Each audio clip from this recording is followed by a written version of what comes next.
the Sega Genesis pushed boundaries, enhanced the entire video game industry, and, alongside Super Nintendo, defined the games we would play of the early 1990s. Its best games and franchises, like Sonic and Mortal Kombat, became classics that are still in publication today. Of course, its worst games had this. Oof. In today's video, we're going to discuss some of the worst Sega Genesis games, with a special emphasis on what made them so bad.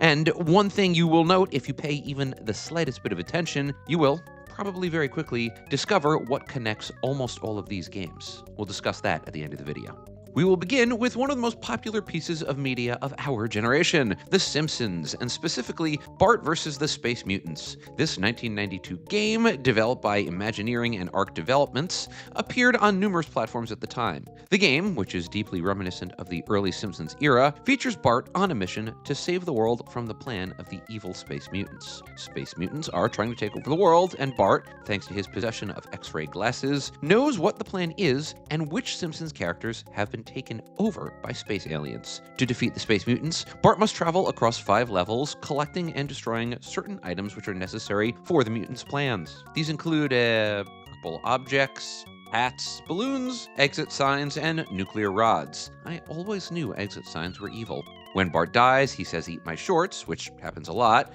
and you kind of hate the phrase by the time the game is done. I mean, even for a game at the time, this was pretty obnoxious. So, what made this game so bad? By and large, it was its difficulty level. Across all platforms, but particularly on the Sega, reviewers blasted the game's difficulty. It's one of those early 4th generation games where the platforming is mind-numbingly frustrating. You had to complete certain tasks which were extremely difficult and counterintuitive, like, why are you collecting purple things? Why are the levels so incredibly hard to complete? And why do the characters look so bad? To be fair, the series wasn't what it is now. Development of the game started in 1989, and full production started in May 1990, when The Simpsons had barely completed a full season. Many classic characters barely existed, and didn't even have set looks, hence why the game looks so bad, even for the time. So, yes. This is a terrible game, but fair is fair, it's a terrible game in part because the series wasn't yet where it was.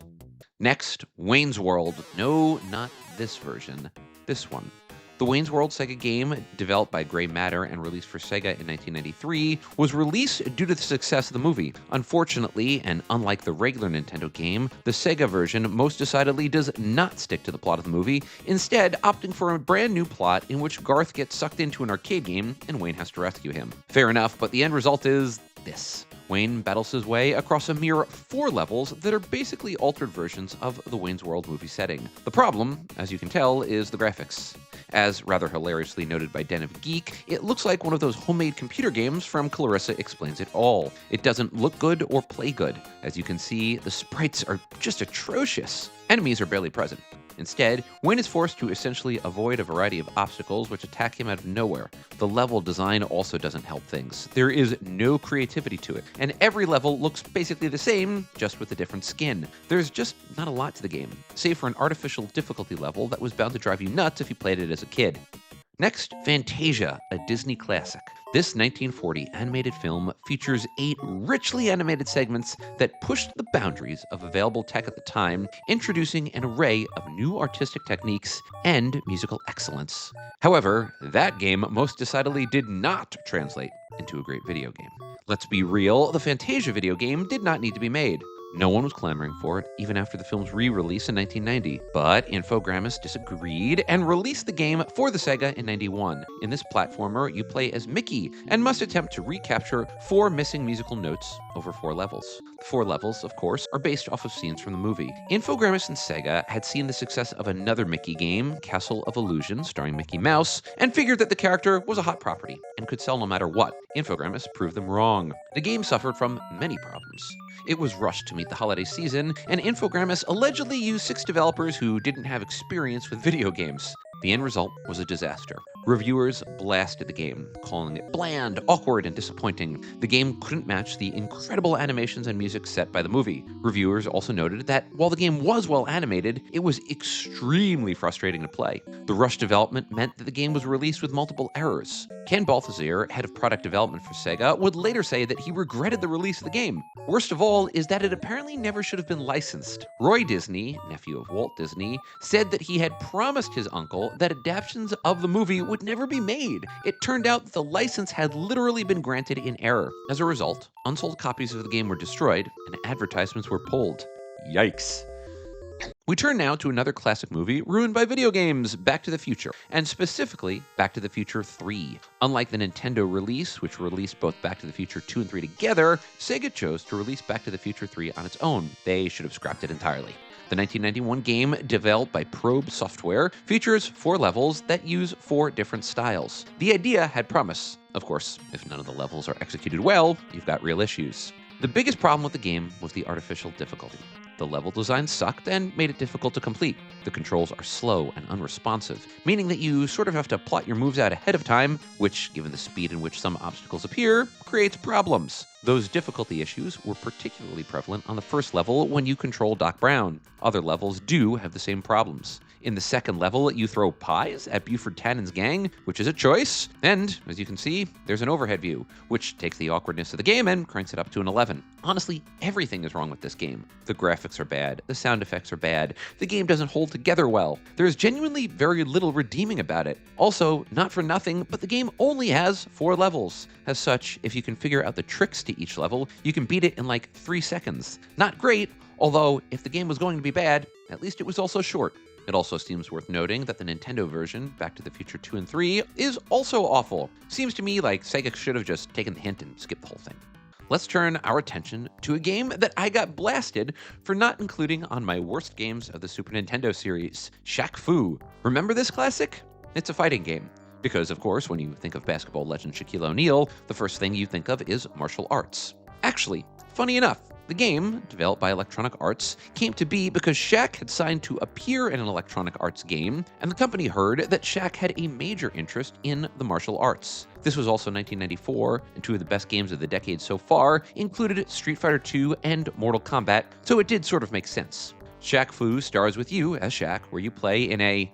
I can't, guys. I'm sorry. I just can't. The plot is so stupid. It's insanely stupid. There is another dimension and an evil mummy, and then you kick things as a fighter. Funny enough, the Sega version of the game is actually better than the Super Nintendo version, though that's not saying all that much. In the Sega version, there are more fighters and stages. However, all versions are terrible. Why? Let's count the reasons. First, the sprites are small, particularly when compared to the normal size of sprites in games like this. The plot, as previously noted, is insane. The graphics aren't terrible, but so much of the game really looks like a teeny tiny Street Fighter ripoff down to the scenes between fights. Controls were bad and routinely criticized, with players often struggling to land special moves. Furthermore, while games like Street Fighter and Mortal Kombat required real expertise to get good, games like Shaq Fu relied on button mashing. Of course, the game wasn't bad enough to permanently kill a franchise. More than 20 years after the first game, Shaq Fu, A Legend Reborn, was released for modern consoles. That, in and of itself, says something about the staying power of both Shaq and the game. It was so bad that it was, actually kind of good? From so bad it was good to, well, so bad it was bad, it's time for Terminator 2 Judgment Day. In this action game, developed by Bit Studios and released in 1993, you kill things and collect items. Because, as we all remember, a big part of the Terminator 2 movie was collecting items, like John Connor's ID. It's a weird choice for a game that could have been all about shooting, but that's the entire game. Weird choices, poorly executed. Like many other action games at the time, Terminator 2 tries to expand on its gameplay by adding levels and changing the types of level. You drive a motorcycle, shoot things, battle the T-1000, all that jazz. The gameplay suffers from a variety of ills. It's repetitive and boring. It gets incredibly annoying. Like, take these shooting levels and look at this weird red box that keeps swirling in. It is incredibly distracting and pulls you out of the action. That was also the case for the text, which many players and critics found both difficult to read and distracting. If text is too problematic, you are really screwing something up. In general, the graphics and sprites were roundly criticized by just about everyone who reviewed it. Video Games Magazine said that the sprites, quote, looked like it was programmed on a Commodore 64, end quote. The controls were routinely panned as being slow and clunky, but there was special criticism made for the game's collision detection system, which, didn't detect collisions. And finally, we go to Dark Castle. This game premiered for the Genesis in 1991 with its port developed by 360 Pacific. I say port because this game actually has a great history. The original game came out in 1986 for the Mac and was later ported to a slew of other systems, including the Genesis. The Mac version was highly praised, despite being in black and white, for its detailed graphics and enthralling gameplay. It was also one of the first games, if not the first game ever, to use the WASD on the keyboard and mouse for gameplay. That reality makes the Sega version of this game incredibly disappointing. The game keeps its platformer style and much of the content of the original game, but a lot changes, and not in a good way. Despite adding color, graphics are out of date and lose quality and sharpness. Furthermore, a variety of gameplay choices made this game deeply annoying. Your main offensive move is throwing rocks, which is obnoxiously slow and isn't just a matter of pressing a button, but using the D-pad to raise your arm? If your main offensive attack takes time to execute, you're gonna have a bad time. Special mention goes out to the sound effects and music. Both are exceptionally repetitive and annoying, but at least it fits with the animation, which seems to be at 1 frame per second. It's unbelievable to think that this game came out around the same time as Sonic the Hedgehog. Like, seriously, the sound effects. Bats squeal like a dying baby, the player makes weird moans. It's just odd. Nothing works here. And in a lot of the lists that I've seen, Dark Castle is generally agreed to be the worst Sega game of all time. Now, Dark Castle was the exception to the theme of this video. By now, I suspect that theme is fairly obvious. Games that have some sort of external branding, including movie tie-ins or celebrity leads, are often awful. And this begs the question, why? Well, there's a lot of reasons for that. First is sheer greed. Companies are so desperate to financially leverage an already existing intellectual property that they will just slap a franchise's label on a terrible game and figure out the rest from there. That often leads to poor gameplay and bad design decisions. This relates to a second item, speed. Video game companies and brand managers, often desperate to strike while the iron is hot, push a game out the door as fast as possible, hoping to take advantage of the zeitgeist of the moment. This, again, leads to a bad and buggy game. And don't forget this fundamental truth. Some intellectual properties, like movies or celebrities, simply don't translate well into games, or the tech may not exist to allow that transition to happen easily. That being said, this is a much longer video topic, and one that we will absolutely be tackling in the future. If you liked this video, and I hope you did, I really want to encourage you to like or subscribe. We also just launched a membership program, so if you want to support this channel and me, please click on the join button or the link in the description. As always, thank you so much for watching, my friends. I hope you enjoyed watching this video as much as I liked making it. Take care, everybody.